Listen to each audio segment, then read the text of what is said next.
Halo, selamat siang pemirsa. Bagaimana kabar Anda hari ini? Semoga selalu dalam keadaan baik dan juga sehat karena breaking news kembali hadir menjumpai Anda dalam 30 menit ke depan dengan sejumlah rangkaian berita teraktual dan terpercaya. Bersama saya Widya Uji Rahmawati, inilah berita selengkapnya.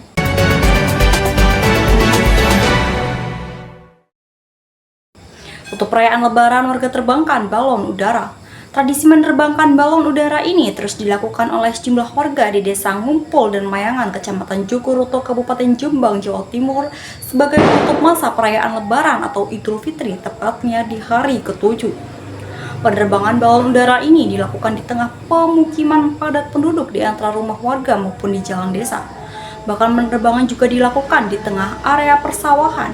Namun penerbangan itu tidak sedikit yang gagal, bahkan jatuh di atas rumah warga. Melihat balon udara yang jatuh menimpa atap rumah warga membuat warga panik rumahnya akan terbakar. Namun hal ini tidak membuat warga takut, bahkan terkesan ingin terus mengulanginya. Dengan adanya tradisi yang dianggap berbahaya bagi warga dan jalur penerbangan ini, pihak kepolisian merazia ke desa-desa. Polisi menggagalkan upaya penerbangan di permukiman hingga di persawahan serta menyita balon udara tanpa awak ini. Kapolsek Jogoroto AKP M. Julan mengatakan sebanyak 6 balon udara diamankan dari warga. 2 diantaranya berukuran besar dengan panjang sekitar 10 meter, sementara 4 lainnya berukuran kecil sekitar 5 meter.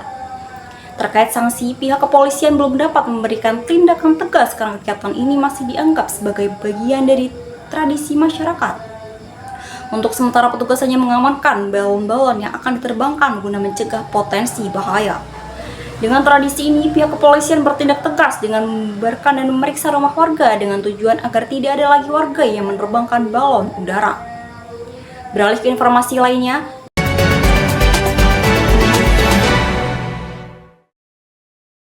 pemirsa, penanganan kasus korupsi yang sedang ditangani Polda Kalbar dipastikan terus berjalan, baik yang masih dalam tahap penyelidikan maupun penyidikan. Kapitumas Polda Kalbar Kombes Pol Bayu Susano menyampaikan pihaknya terus berkomitmen dalam memberantas korupsi. Karena saat ini seluruh kasus korupsi yang tengah ditangani tetap berjalan, baik yang masih di dalam penyelidikan maupun penyidikan. Bayu menyontohkan salah satu kasus korupsi besar yang ditangani pihaknya yaitu dugaan korupsi di BP2TD Mapawah. Kasus tersebut juga telah merugikan keuangan negara lebih dari 32 miliar rupiah. Terhadap kasus BP2TD tersebut, penyidik masih tetap melakukan pemeriksaan terhadap para saksi untuk melengkapi alat bukti. Kabitumas Polda Kalbar Kombes Pol Bayu Susano menjelaskan terkait dengan kasus korupsi, memang sebelumnya ada surat telegram dari Kapolri yang mengatur penanganan perkara tersebut. Namun hingga kini surat telegram itu belum diperbarui. Oleh karena itu, jika dalam suatu perkara ditemukan unsur pidana korupsi, maka proses penyidikan akan tetap dilanjutkan. Namun jika belum terdapat bukti pendukung yang cukup, penyidik akan menunggu hasil penyelidikan lebih lanjut sebelum menangani langkah selanjutnya. Kabitumas Polda Kalbar Kombes Pol Bayu Susano menegaskan penyidikan dipastikan masih berlanjut dan menjadi atensi serius Polda Kalbar, serta menjamin penanganan kasus korupsi dilakukan secara profesional dan transparan. Beralih ke berita selanjutnya pemirsa, video amatir warga yang menjadi viral di media sosial ini memperlihatkan sejumlah kendaraan mogok usai mengisi BBM jenis Pertalite di SPBU Trucuk, Klaten, Jawa Tengah. Diduga BBM jenis Pertalite tercampur dengan air. Salah seorang pemilik motor menjelaskan setelah ia mengisi BBM sekitar 3 km dari SPBU, motornya mendadak mogok. Kejadian itu pun mengagetkan lantaran terjadi pada 3 motor secara berbarengan.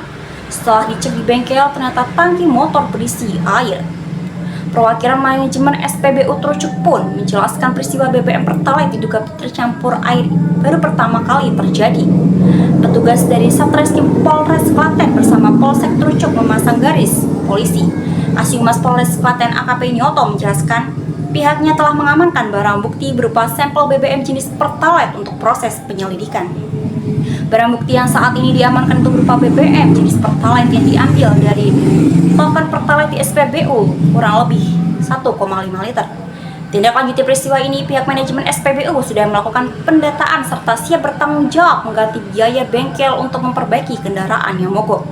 Informasi ini menutup jumpa kita pada kali ini. Saya Widya Uci Rahmawati undur diri dan sampai jumpa.